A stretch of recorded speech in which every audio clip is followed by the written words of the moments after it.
have the right to be treated as he would wish to be treated, as one would wish to his children to be treated. Those are the words of John F. Kennedy in his speech regarding that the National Guardsmen were required at the University of Alabama when two perfectly qualified citizens who happened to be Negroes attended the school. That unnecessary episode is, according to JFK, sadly the reality of a lot of black people in America, in the American society. The blacks don't have the rights they should have, and for that reason, it affects a lot of their lives and the quality of their well-being.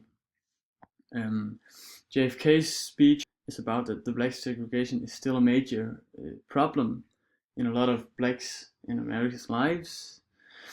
Even though it's been 100 years since Abraham Lincoln released the slaves from the slave masters. JFK's opinion is, as well as Abraham Lincoln's, that the blacks should be treated equal, and that they should have the same rights and the same tools in life as whites in the society. But he also knows that this is not the case right now, because he knows that the blacks are not being treated equally, and that he knows that if you're born black, you don't have the same chances in life to succeed as a white person.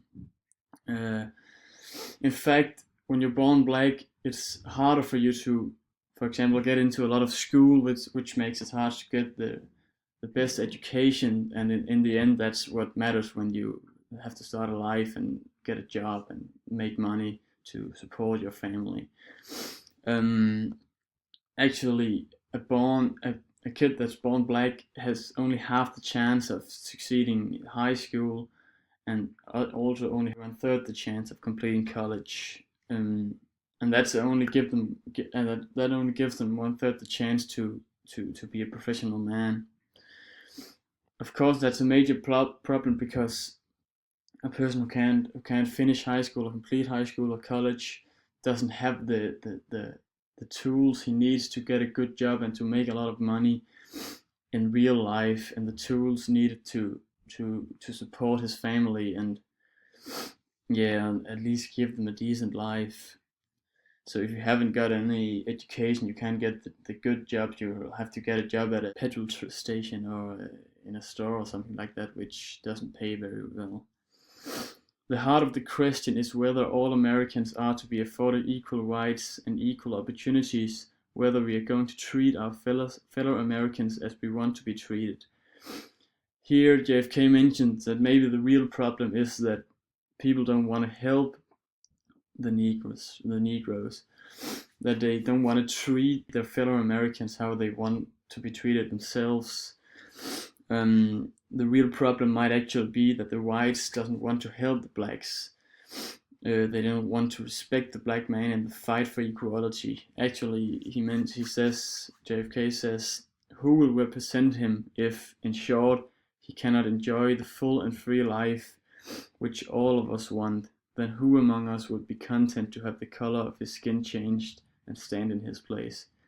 This rhetorical question really gets the listener or the reader to reflect over the question. It's like, would I do it, or would another person really do it?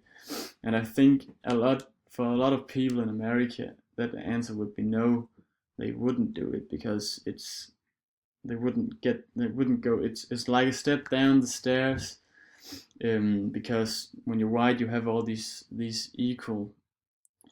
you have all these tools and stuff, and the whites don't want to say goodbye to them and get the blacks tools instead. It's like it gets people to reconsider their views on the black segregation, and to maybe come to the conclusion that they can do more, and maybe they should do more to help the blacks get what they truly deserves. And to conclude all of this speech is meant for the average American. JFK tries to get the message out that something has to be done to make all of this better, to do something about it. As he says, this nation, for all its hope and all its boast, will not be fully free until all its citizens are free. So it's like he says, it's every citizen in America's responsibility to ensure that the blacks will live a life that's free, where they can do what they want and where they have the opportunities that all the others in this society has. Although JFK's scenario here is ideal, it can't be done without everyone taking part. And as he said that everyone has to take part to make it happen. 100 years ago, Abraham Lincoln freed the slaves and like started the process, but to finish it, everyone has to take part and really try to finish it. Because as John Kennedy says, now the time has come for this nation to fulfill its promise.